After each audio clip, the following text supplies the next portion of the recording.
What's up? What's happening?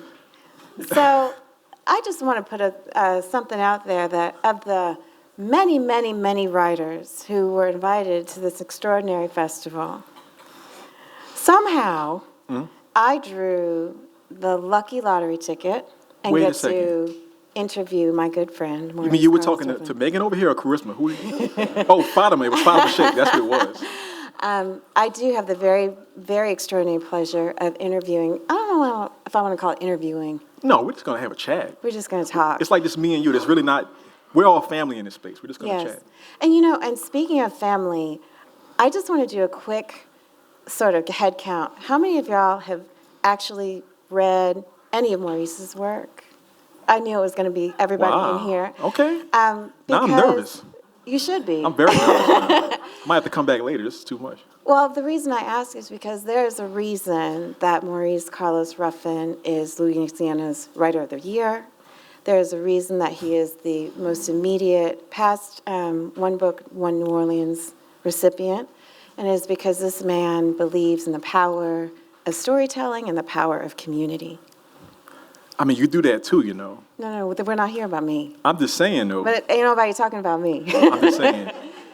And so I just want to tell y'all that you are in for a treat. The American Daughters is Maurice's most recent work of fiction. And I'm not going to talk too much about it. We're not going to do spoilers today. But one of the things that I want to start with is something that we've talked a great deal about. The name. The name. Oh, the name. Yes, because you and I had... In front of all these people, we're going to talk about that? I mean, you go into it. I want to know your decision-making behind choosing the name you did, because I had a whole other name. She had a whole different name. Chosen for the book. So I want to know in front of God and everybody why you chose, why you went against me. See, what had happened was... Because, writers, you're writing a draft, you share with other writers you respect to get their opinions on things. And then people, like you say, hey, how's the title? And usually they're like, oh, that's a great title. And then sometimes they're like, nope, that ain't the title for the book. And they have a better title for the book. You want to tell me what the better title is? No, well, I want to hear your explanation first. I asked you first. So she said, the American titles is, the American Daughters is all right, but what you should call No. Let me pull you back. You need to justify your decision. My decision? In front of God and Can everybody. You tell we're both lawyers. You can tell this, right? we need a judge. Come on, sir. Manly, we need a judge. We need like a judge up here to help us out. All right, I am the judge. The American Daughters, right? Yes. The idea of Americanness is being debated. It has been debated since the very first day this nation was founded. And who gets to claim that privilege is often bandied about by certain people who look a certain kind of way. But the fact of the matter is this nation was always supposed to be for everybody. It's the people's nation. And so when I made these women in this book, it's almost an entirely black women cast. And I got to the last page and I kind of went, what would I call these ladies? I'm like, well, they're the American Daughters. Because they're the ones in the book that are fighting for freedom and equality and trying to make it so we all have a place to live our lives to the best possible ability. To me, that's what American Daughters are. All right. Thank you. But you had a better title. What was the better title? No, because I was very fortunate to be one of the early readers, and so my suggestion was the Confederate Daughters. The Confederate Daughters. Because it's a Everybody's like, Confederacy, right? See? Is it too late to change the title? I mean, we can... And let me tell you, so the reason I said that was because this book is a beautiful book about this confederation of women who are spies, who are really fighting for freedom. And they develop this extraordinary relationship, this confederation among them. Yes. And because Maurice did this whole play on the Americanness, I thought it would be equally intriguing. I hear what you're saying, Counselor. To make a play on... Don't counselor me. Yes. It's a very compelling argument. This is my courtroom, sir. This is a very compelling argument. I know somebody's got a gavel. Anyway, so that's what I thought. But, I would really love for you to sort of tell people the inspiration behind the American Daughters that form this confederacy. Oh, yeah. I mean, look. Wait a second. You see what I did? See, and that's what it actually is. Okay, as somebody who has like an X and a Y chromosome, it took me a long time to realize that often guys are operating with like an arm behind our back. Because I would like look at my mother and people in my life and kind of go, oh, the whole time they were playing four-dimensional chess. I was just playing checkers, basically. And so as I've been talking to people about this book, this is what I figured out. This book is what would happen if my mother and my grandmother and my sweet auntie and my mean auntie, but she's also really funny and nice. Your mean auntie? My mean auntie, who I love so much, if they were like the Avengers in 1860s New Orleans. And like they're like fighting the Confederates, and they have the special skill sets, and they're like, forging documents and stealing money and letting horses go and that kind of stuff. And really what it came out of was like this dearth. If I asked you, like, how many movies have you watched about quote unquote slavery? And I say, okay, how many of those movies like focus on like the sort of degradation and the trauma and these ugly moments? How many times have you seen like 2 or 3 black ladies or girls having a conversation in one of those movies about something other than being enslaved? And so that really was very, like there was a spark that was lit with that. I really want to see it. And if you can't find the book on the shelf, you can write it yourself. That's one of the things about being a writer. Yeah, you can. Yep. So can you tell us a little bit, because I found your actual research that you went into, just the history of New Orleans, incredibly fascinating. So can you tell us a little bit about that? You mean for my book, The Confederate Daughters? Hey, you said it, not me. I mean, I'm trying to keep it real. The research started 20 years ago. Board corporate lawyer. I'm working for these big firms downtown. I got some lawyer friends. Hey, my lawyer friends. Raise your hands. Lawyer friends. We got one over here. Yep. Susan. What's up, everybody? Room full of lawyers, right? And so I would kind of like take my lunch and sneak out to the French Quarter to the Historic New Orleans collection where they have these archives, and I find these books with these amazing historical stories. And one of the books I found was about how the Confederates around the South. I'm the kind of guy I like to get information. So I remember traveling around the South with my friends, Tad Bartlett and Kasimu Harris, and like talking to Confederate supporters, like modern Confederate supporters, like 2017 Confederates, right? During the statues controversy. And I just kind of asked them, I like walk up and be like, hey, so what's this all about? And they were so proud. Like they would kind of go, well, in the Battle of Vicksburg, we did this, and in the Battle of North Carolina, we did this. But I could never find a single neo-Confederate who would talk about New Orleans, what happened then. And so then in the books, in the French Quarter, you'd see like these stories, these troop reports. Union is coming up the river, right? And they're getting ready to attack New Orleans. And there's like, 3,000 troops in the city ready to like oppose them. And then it's like the next page is blank, right? And it's like, all right, what happened next? And I mean, they literally was like, they were taking their uniforms off and burning them in their own fireplaces in the French Quarter sometimes. They were like destroying their own guns. They had 2 ships. One ship was in Lake Pontchartrain, it's over there somewhere, and they sunk their own ship. And yet it never explains why they did this. I mean, I've asked historians, I looked at other documents, and so at a certain point, as Saidiya Hartman, the genius who talks about this idea of critical fabulation, says, if you can't find the actual documents, then speculate. What makes most sense in that situation? And so I'm literally thinking about my mother is just like, all right, hey boss, you want how many? This was a real plan. You need 10 chains to cross the river to block the ships that are going to come up from the Gulf. So imagine the slave owner handing it to like my mother, and she being like, "You need 10 chains? I got you. You're going to bring it over to the people to order the chains." But as she's walking over there, she takes like little makeup and dabs out the 0. So now instead of 10 chains, it's 1 chain. They put the 1 chain out there, and the ships break through the chain. And so my idea is this idea of this sort of hidden resistance that at first was not told because they were not respected. You couldn't find somebody at that time who wanted to tell those stories.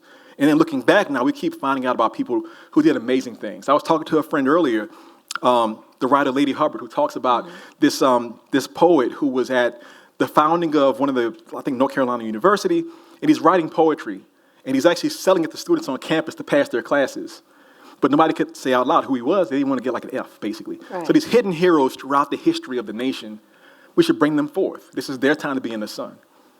So how did you decide that it was time for like Sanit's time in the sun, or Adi? I mean, it's the way that the book is structured. You have so many multiple layers of resistance at such different times. I mean, how did you sort of craft the narrative to make sure that everybody was getting their time in the sun? Yeah. And I will say, including a character who is near and dear to my heart, whose name is Alabama.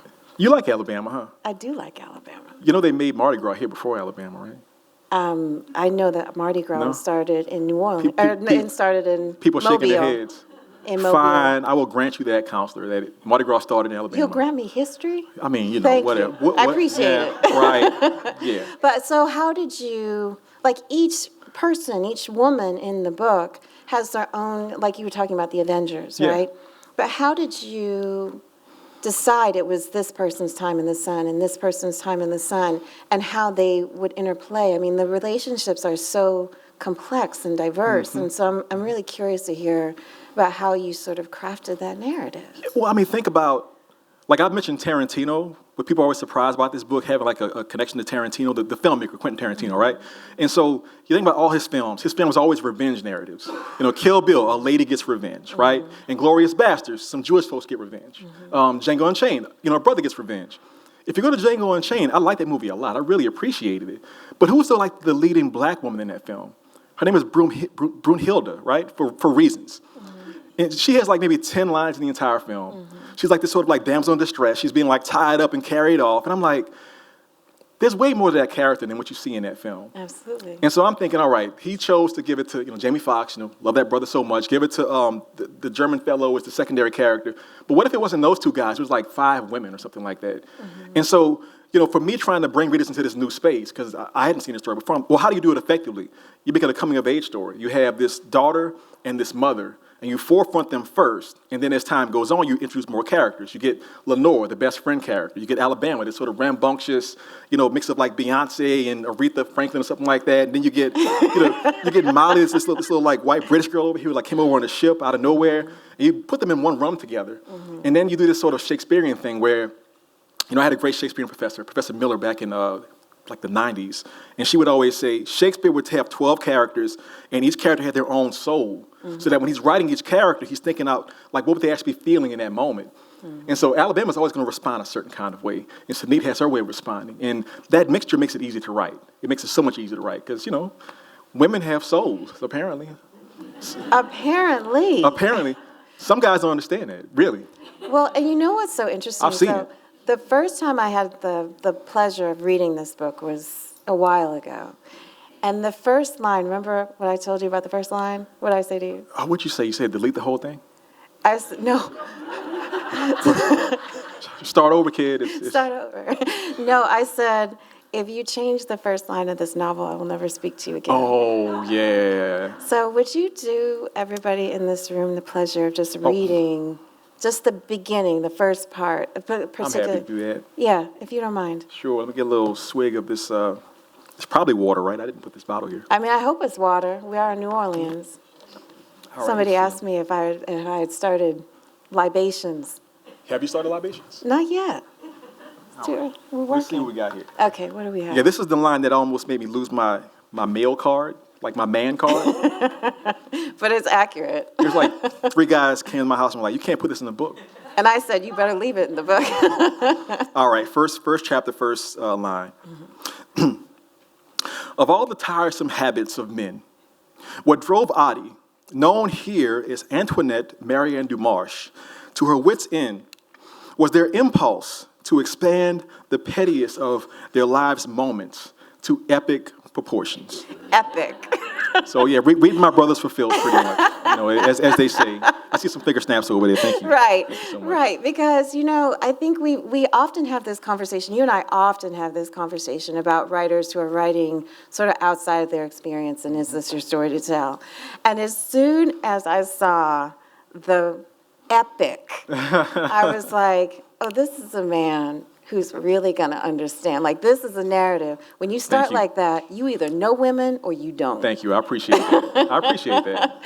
So I think we need to go some steps. I appreciate that. But the reason I bring that up is because I often say that when I'm reading a story or a book by Maurice, I've told you this, so I'm going to embarrass you. I envision reading a book by Maurice as like he pulls up in this like muscle car. I'm going like a 1970s Chevy Chevelle, very specific muscle car. He pulls up, tires squealing, you know, smoke flying. He throws open the passenger's door and says, "Jump in, let's go." And then you're just like, okay. And then he just takes you on this ride. Well, yeah, I think that's what I'm trying to do a little bit. And, you know, So I want to talk a little bit about, because this book takes some twists and turns, some unexpected twists and turns. I will just say read the book. But it's not necessarily a linear narrative. No, not at all. And so can you talk to us a little bit about how you constructed the narrative to be as tight as you did? Well, I learned from the masters. I mean, there's Toni Morrison, Obviously. who I can admire, but I can't replicate what she does. I can try and do like 60% of what she does. And then there was, so Lady and I did an interview together. It was a podcast earlier. I learned that Lady Hubbard is a fan of comics like myself. I was shocked by that. But one of our favorite writers is this dude, Chris Claremont, who wrote the X-Men comics back in the old days. And he was like a sort of comic Shakespeare. He was so good at having like these, like I was like a 13-year-old kid reading comics. And like, let's say in issue 268, he like put like a little line with a character, and then 3 years later he would come back to that line. You kind of go, wait, did he say that in the past? And he would just like this sort of like diagram in his mind that made no sense until you saw it in retrospect. And so I'll write a whole draft of a book. I'll go like from the first day to the last day, and then I'll go back and go, all right, what did I leave out? And what are the proper entry points for each scene that's happening here? So, like without spoilers, I mean, the very first part of the book starts with this sort of disembodied voice, Adi saying, men, right? Men are a trip, aren't they? And then the very next thing happens in 2 pages is, you know, I remember when me and my mom were being brought from the country for one of those slave labor camps called the Plantation down to the French Quarter to be sold off to this, you know, jerk with his petticoat or whatever. And then it skips from there, like in 3 more pages, to like her talking to her best friend when they're going to do some stuff to some people, some spy stuff. So moving around, it just made sense to me. And to be perfectly honest, when I was writing that whole, like, say, 20-page part, I'm like, Maurice, people are going to say this doesn't make any sense. But there's a faith that you have that comes from, like, the elders and from gospel music where it's like, just keep humming that tune. Just keep keeping that rhythm. Just keep following that path in the dark woods, and you will get to the place you're trying to go to. Can you talk, I mean, this is something more of like a writerly question, but can you talk a little bit about faith in your own writing and your own ability, your craft, and what you're trying to do with your art? Yeah, I think it was said best by the philosopher Tupac Shakur. It's not even a song he made. There's a clip that Kendrick Lamar used on his album To Pimp a Butterfly, one of the great titles of all time. And at the very end of the album, the very last song, 12-minute long epic song, Kendrick acts as though he's his like 15-year-old self, and he's been told by his teacher to interview Tupac. But of course, Tupac's been dead for like 20 years at that point. Has he? Don't get me started. Don't get me started. Elvis, Tupac, Biggie Smalls, they're just having like a confab in the Caribbean right now.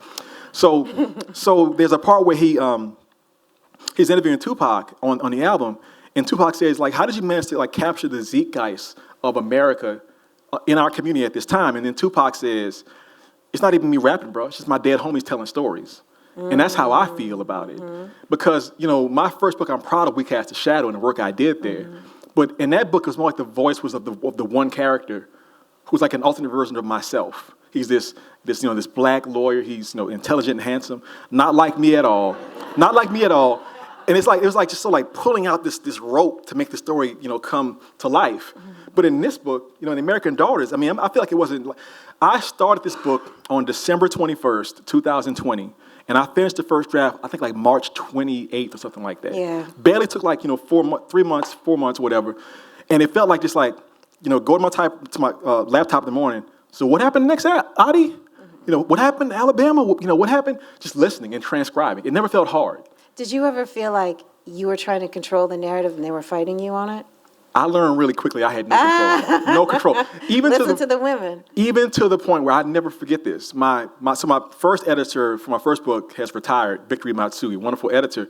And I was in New York in 2018, and Victory was like, so what's your next book going to be about? What are you going to write? And I, being a former corporate lawyer, I can't like lose like an argument or, so I'm like, just make it up on the spot. Make an idea on the spot. And so I told her, well, my next book, just total BS. My next book, there's like this young black girl who's like working for this rich family in New Orleans, and she like has no control over the job. And my editor was like, all right, okay, go ahead and write that if you feel like writing it, right? And when I started writing the next book in Mississippi at Grisham House up in Oxford, it wasn't that book at all. I wrote 80 pages of that book about some lady and some kids, and this thing happened, and different character. And it wasn't working. And then I sat down and actually prayed a few times, and I was like, so obviously I'm a fraud. I can't write anymore. And then on December 21st, I sat down, I'm like, okay, I'm just gonna start fresh after 2 weeks off. And what happened was these characters. And that character, Adi, was like, so you thought you were not gonna tell my story, huh? And I was like, I'm sorry I ignored you for the past, year and a half, whatever like that. And when I let her take the stage, she just took over. So you feel like she was waiting for you to clear Oh, yeah. the mess She was like away. standing on some, staircase like, come on, kid, wake up. And then when you did wake up, what was that experience like? Like they just started and they wouldn't stop talking? They would not stop. I mean, I'm very transparent in my writing process. So you can find You are. some tweets that I put up, say, early March of 2021. I was drinking way too much coffee. I'm not a big coffee drinker. I was having 4 shots a morning, up in the Grisham house. And there's like tweets of me online saying, hey, everybody, it's 11 p.m. at night. I wrote 22 pages today. 22,000 words, whatever it was, right? Some crazy number like that. And that was just her talking to me constantly. And me saying, okay, I need to stop to eat food. Yes. And take a little break, but I'm just Kermit the Frog and that little meme, just typing like that really, really fast, dinosaur arms or whatever. And it just kept flowing until I was done with the narrative, until I got to that last page. And honestly, so many writers in this room played a part in that. I mean, look, Fatima Sheikh right over here, my wonderful friend. Let's give a hand to Fatima. Fantastic. Look, has an amazing book called Economy Hall. Yes, please Economy read Hall this is one book. of the greatest books. And I remember we hadn't talked in a minute. I know that, she's always working. And so I'm like, let me just reach out to Fatima because I have some questions about that time period that I just don't know how to deal with it. And she was like, all right, Maurice, I can talk to you. We had a little conversation. And even that talk freed up things that I was dealing with in the sort of second draft that made the book come together. So, thank you for that as well. Yeah. So, you talk about the community of women in your book, but let's talk a little bit about your community of writers. Oh, my goodness. So, tell us about the importance of your writing community. I mean, they're everything. So what else are we going to do but be a community? I mean, you tell me. Well, okay. So we do this sometimes. All right. If you're a writer in this room, raise your hand, please. Just writers, raise your hand, everybody. There we go, right? Quite a few writers in here. And the way I look at it is that, first of all, if you're living in this city, first and foremost, it's a very intentional act. Because as a result of the failures of Hurricane Katrina, for a period of time, we were all gone. So either you came back and rebuilt, or you came in for the very first time to build a life for yourself. And there are very few cities on the face of the planet that are intentional cities, where you want to be here. Same for writers. Look, you can be a writer and say, I want to take the little easier path, go up to Iowa, go to school up there, or I can go, find a publisher in New York and live in New York and do that whole thing. And more power to people that do that. But to be here and to be a part of this community and write these stories, that's a very special thing. There's no space for posers. We're not trying to get rich or famous. We're writing our most authentic stories. Doesn't even matter if the story is set here, but there is a freshness in these books and these stories that you can't find anywhere else because there's no space for just kind of hangers on here. Right. I mean, and to sort of go back to what you were talking about, the dopeness that is New Orleans, your work, I know that We Cast takes place in New Orleans. More or less. I admit that now. Kinda. You admit that now? Yeah. I mean, it was the worst kept secret in the world. Right. It's West Texas. And of course, your story collection also takes place here. And so what happens in the American Daughters, which is so fascinating to me, and I hope you can tell us a little bit about your secret, because you bring New Orleans pre-Civil War alive. And so while a lot of New Orleans is still a very old city, obviously you have new buildings and you have, you've had all these different things. Buildings have gone down, come up. So how did you capture it so beautifully to transport us to antebellum New Orleans? Well, I mean, living here is a cheat sheet because unlike most places, there's something that happens when you go to a really successful city and some of their infrastructure is really old. So if you go to, what's the DC airport? It's National. I'm not making fun of it, but No, national. But that airport was it was built maybe the 70s or so, somewhere around there. Yeah. So at that time it was state of the art, but they haven't rebuilt it in 50 years now. We're getting new pieces every day. They keep it's like Legos. They keep adding a thing here and there. But my point is a city like New Orleans, for example, we were the third biggest city in America in 1850 or so. People don't know that about us. It was New York, I think maybe Chicago or Houston, then us. We were huge, right? But then, because of racism and stupidity, because of the Civil War and people, enslaving people and saying that, if you're black, you can't read and write, they blew it. And they blew it for 80 years, basically. And so a lot of the buildings that were already up in the French Quarter, in the sort of Treme Bywater area, those places are still there. They couldn't replace those with new buildings. So for me as a writer, I mentioned my best buddy, Tad Bartlett. He let me use his French Quarter condo for years. I'd go down in the weekends, just hang out and write for a while. And I would just see these old buildings constantly. I remember one time I was leaving out of the courtyard of the condo, and there was one of those mule drawn tours passing by, right? And in the past, I had no comment. It's oh, it's just this tour, big deal. And I'm locking the gate up, and the guy is pointing into the courtyard. I just came out. He's you see these courtyards back here? And this is where the great businessmen of New Orleans used to live in the old days. And that little house, that little narrow house next to the main house, that was the servants' quarters where the servants lived. And I'm splitting open. I'm servants? Servants? There's no Anthony Hopkins in a little butler uniform. Right. That didn't exist in 1850s New Orleans. And so I'm okay. And that's when the voices started talking to me loud, hey, remember that research from 2004? It's time, kid. You're ready to tell this story. And looking at the literal, the actual buildings that are still there. I mean, in my mind, the house that they're in through most of the book is right there off of Jackson Square. And it's still there. The exact same bricks, the exact same cobblestones, the same mansard windows on the peaked roof. It's all still there. And that's part of our heritage. Because what happens is when you read the book and you see Audie literally navigating these streets. Literally. You're literally navigating antebellum New Orleans through her eyes. Yes. So while I may not be familiar with the geography, because again, I'm not from here, which, I'm not quite sure how then I got this gig. But they wanted the best. That's what they wanted. Well, I'm very honored. But what happens is you force us to unromanticize the antebellum South. I don't know if you intended to do that.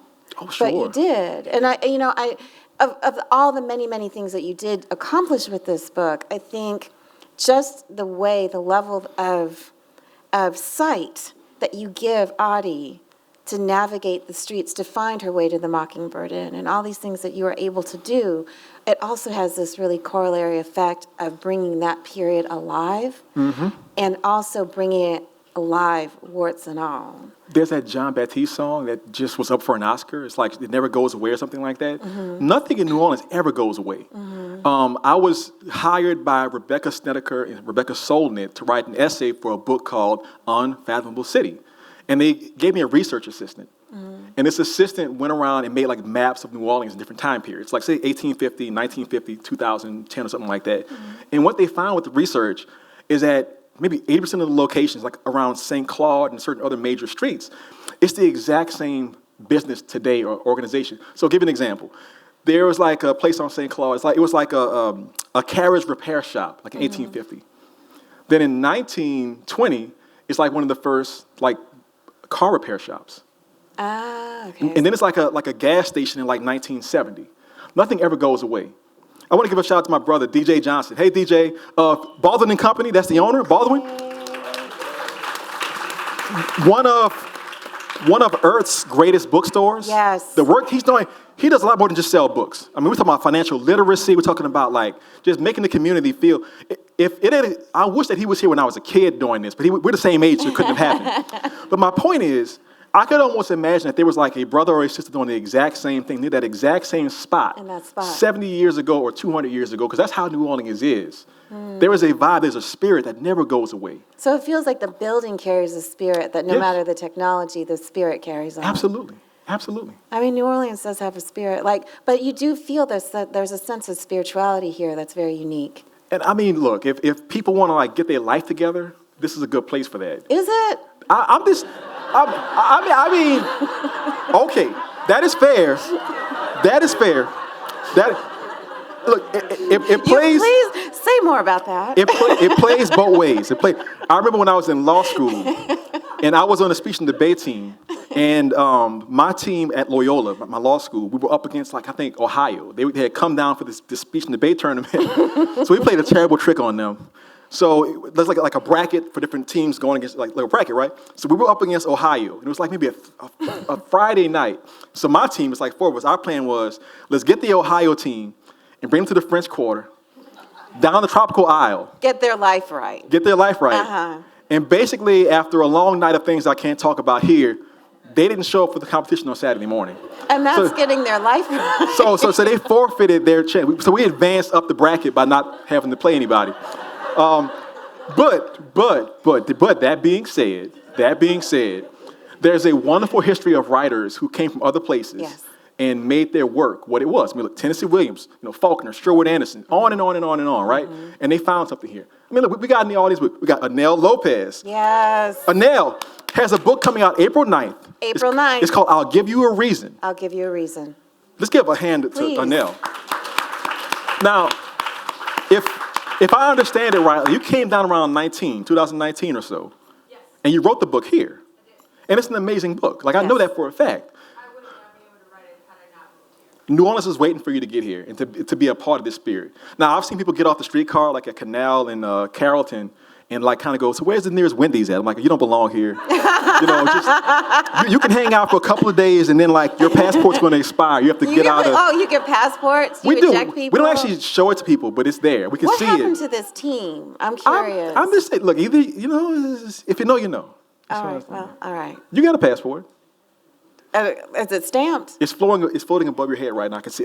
New Orleans can see it above your head. It kind of floats like that. Oh, okay, well, thank you for that. I appreciate it. It's a permanent passport. You're okay. It's a permanent passport? It's permanent. Thank you. Yeah. Well, I do feel like your work sort of gives us all, I don't want to say a permanent passport, because I feel like that's very special to me, and so I appreciate it.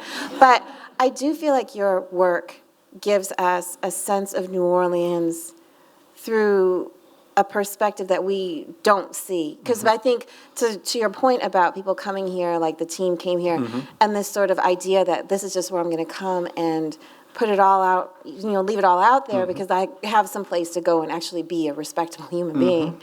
But I think that your work just gives life to the city in a way that, to me, makes us evaluate that and question that sense of New Orleans. Well, I just feel very fortunate to be from this place at this time and have people around me that are doing such great work right now.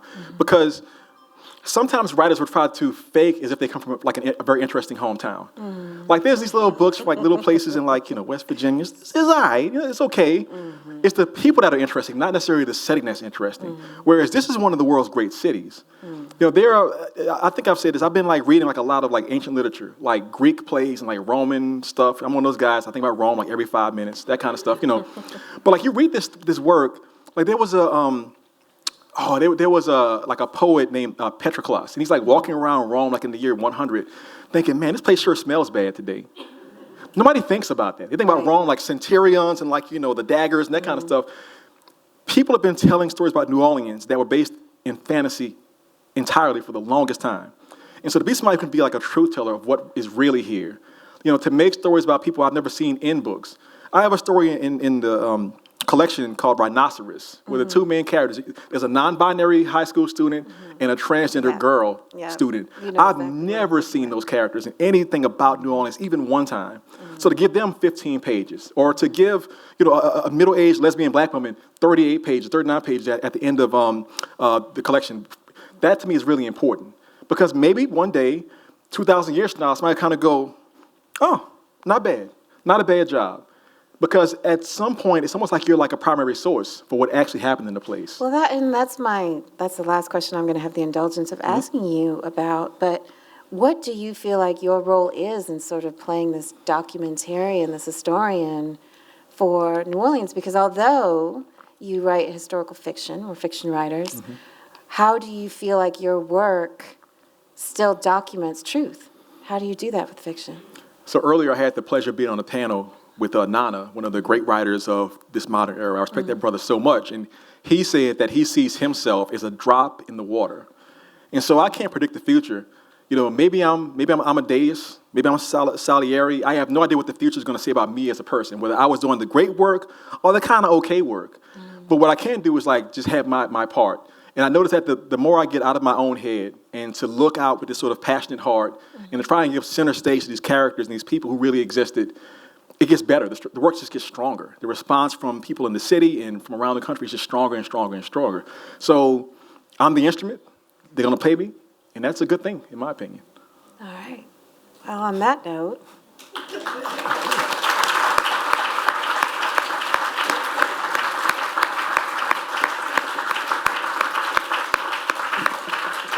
so we're going to open it up to questions. So anybody, don't be shy. Who needs stock market advice? Or I got legal advice. I got red bean recipe also.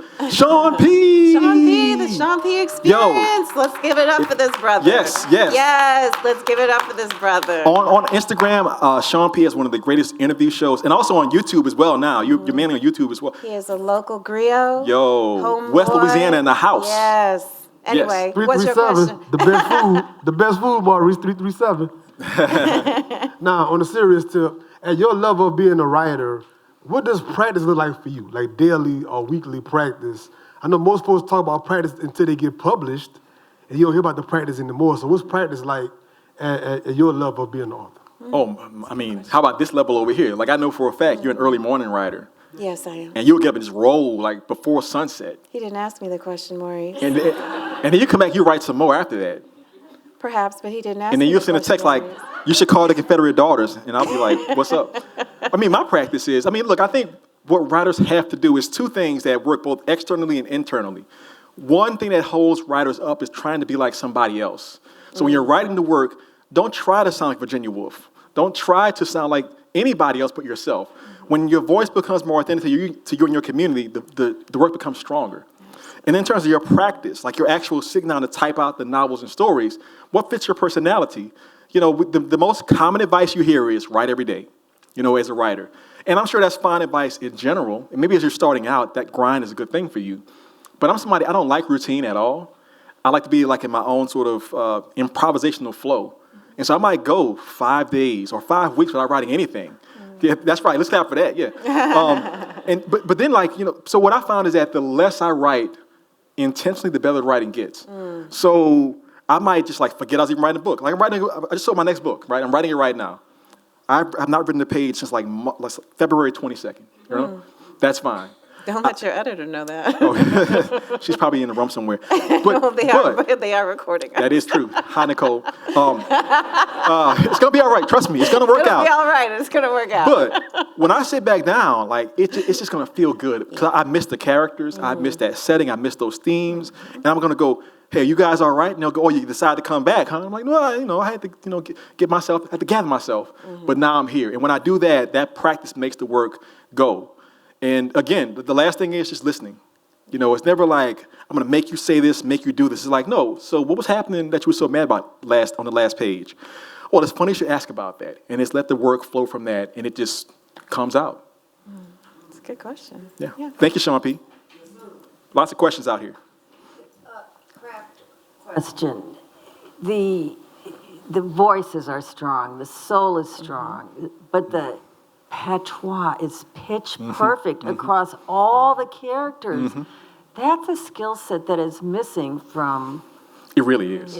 So how do you teach your students how to or is it a gift, a pitch perfect patois? Well, I mean, Mary, thank you for that question so much. I appreciate it. My good friend Mary Madeline, always so nice to me in various circumstances. But you know what it really is? As a writer, when you're sort of like reading as like maybe a teenager and certainly in college, there's certain writers you resonate with. You don't know why, but you just sort of feel it in your chest. So some writers are really good with like metaphor and setting. Like your plot movement is just so beautiful in your work. For me, what I noticed very early was I really loved like Charles Dickens.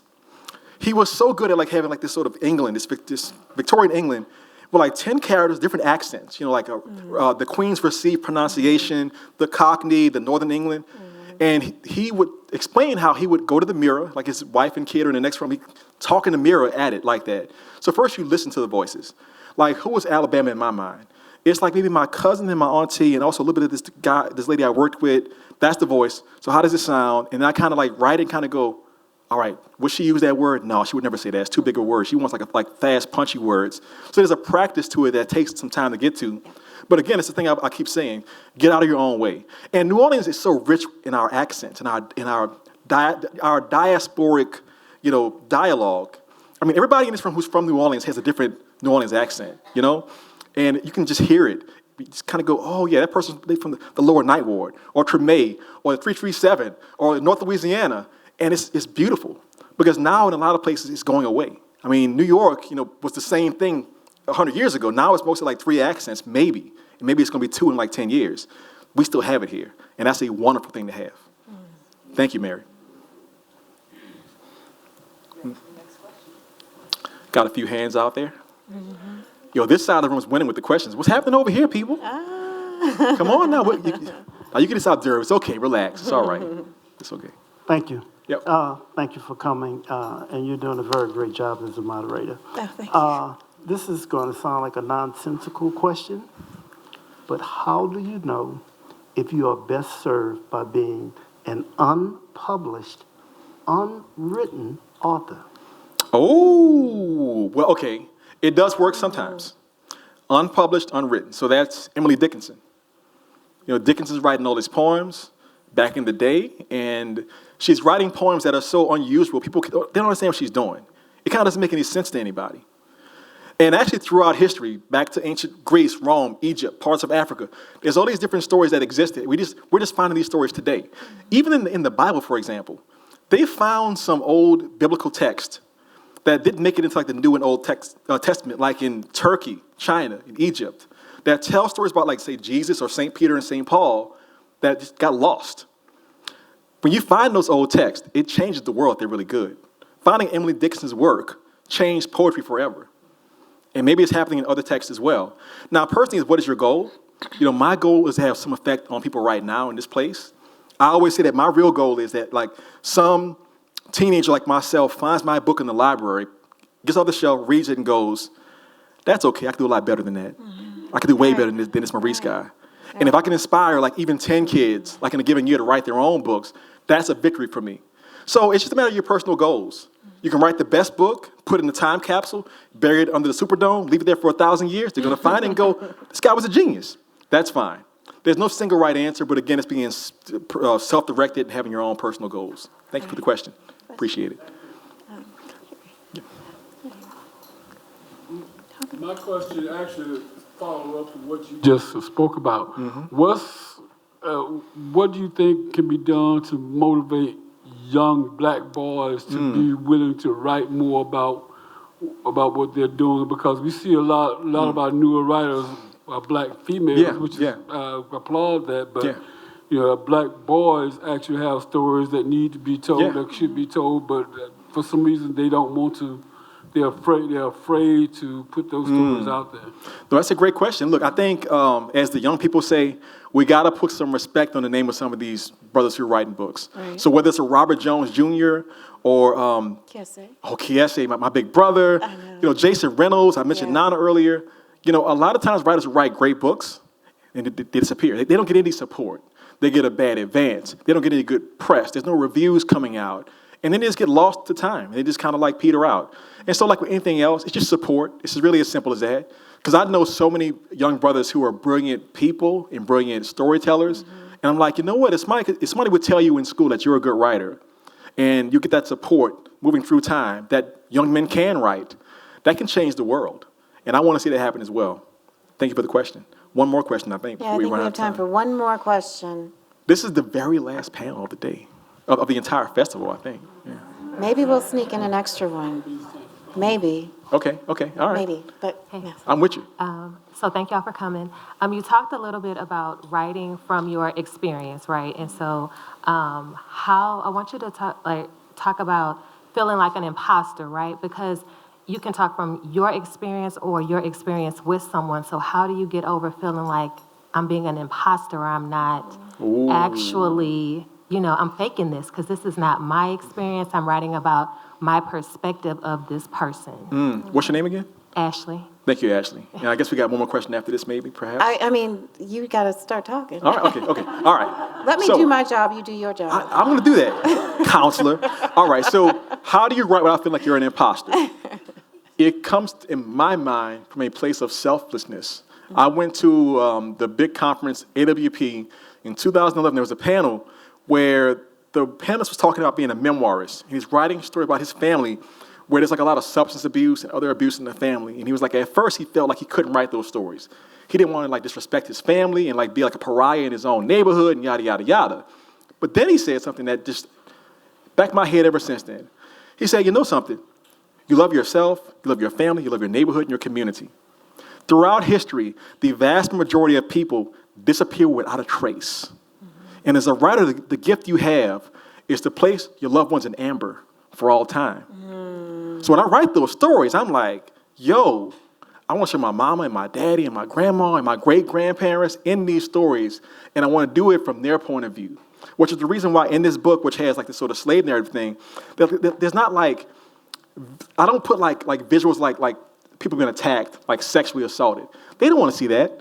They want to see each other like having these moments as community together and loving each other and like cracking jokes as they like you're ready to poison some plantation owner, that kind of stuff. And so when you have that point of view, you don't fall into like the trap of like the, you know, well, here's a black character who's doing this thing. It's like, no, these are my people doing these things. Yes. Right. Thank you, Ashley. One more maybe. Let's take a vote. One more bonus question? All right. Who's going to be the lucky bonus question? Yes, ma'am. The best question of the entire festival. No pressure. No pressure. No pressure. And it's not even a question. I just wanted to follow up on the statement about encouraging young black boys to write. We live in an era right now where there's a lot of censorship. Yes. And young men and boys, if they write something that the teacher thinks is to this, that, right, they get shut down. Yes.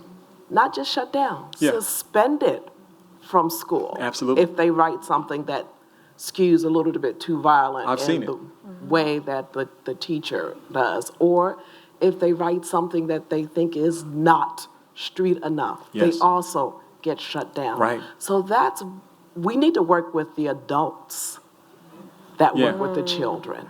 Look, it's really simple for me. It's so simple. Every single war in the world, we have Ukraine, we have Gaza happening right now, we have places we don't even talk about, like Sudan. Sudan, exactly. I was going to say Sudan has been going on for like decades. Congo. Haiti. Every single place in the world where there's a war going on, people are dying and suffering for no good reasons because there's a lot of young, angry, disenfranchised young men who have no place to put their beautiful spirits. And so we can encourage those young men to tell their stories in ways that make them feel seen and heard that will change the world. And so we got to do it. I know it's not popular to say that.